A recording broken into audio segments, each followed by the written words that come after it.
Identical to the previous game, Hotline Miami 2 is a 2D top-down action game.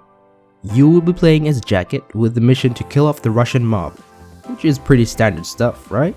Upon its release, the game received mostly positive reviews, but during a demo of the game in 2013, the tutorial had the players attempt to rape a girl, which I wouldn't recommend putting into a game.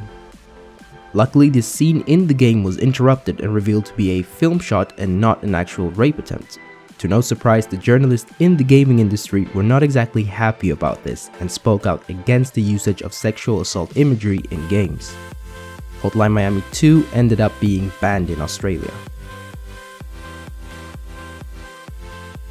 The South Park series never had a censored style to it, so neither will the game, said the creators. Not really, but that was probably how they were thinking. South Park: The Stick of Truth was released in 2014 and is a 2.5D role-playing game where you play as the new guy in the group. The game starts off with the typical enemies such as elves and wizards, but derails into aliens and Nazi zombies. Before the game was released, Ubisoft, the publishers, voluntarily decided to censor 6 scenes in the game.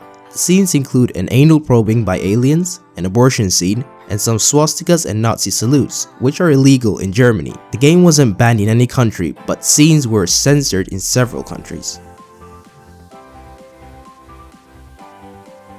I'm sure that many of you are familiar with the Mortal Kombat series, since it has been able to stir up quite a lot of discussion on video game violence and censorship. The first Mortal Kombat game was released in the early 90s and managed to create an outrage in the media because of its violence and gore, especially the game's fatalities, which depicted the fighters ripping out hearts, spines, and severing limbs with blood gushing out. Throughout the 90s, the game received a lot of negative criticism and was linked to various acts of crime and violence.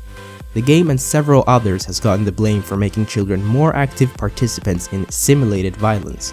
This game is also banned in Australia.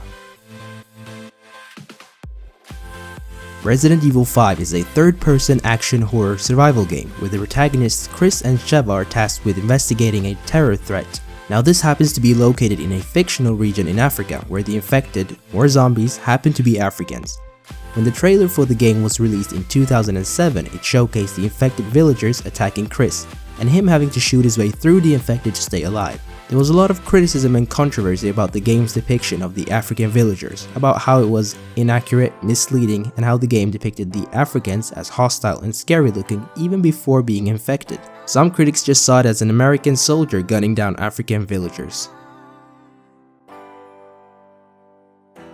If the title didn't give it up, Manhunt is a game where you hunt down people and kill them.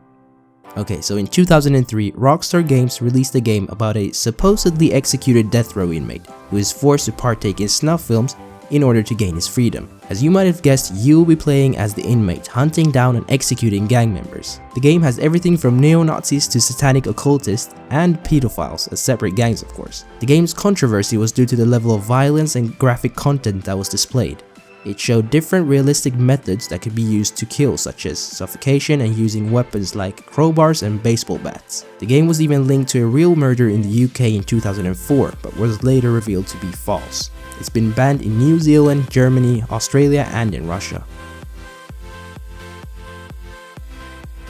The GTA games are open-world action games where the player gets to stroll around the city completing missions that includes robbing banks, assassinating targets, blowing up planes, being in car chases with the police, and much more.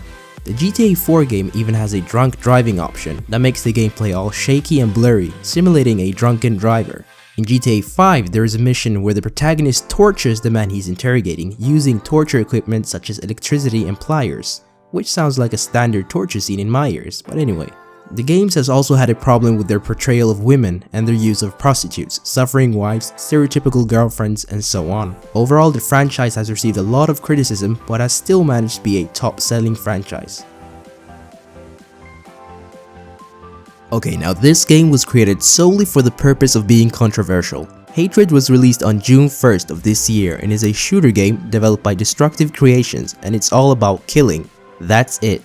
It centers around the Crusader, who's this guy that's sick and tired of humanity's existence and sets out to kill them all with a huge assortment of weapons and a trench coat. He's basically a genocidal villain. He regenerates lost health by executing incapacitated people, including innocent civilians and police. The controversy began before its release. The trailer showcased a game with extremely violent and realistic content. It was described as a mass murder simulator. Essentially, the game is a mashup of Manhunt and GTA and received both bad reviews and scores. The game is banned in Germany and Australia.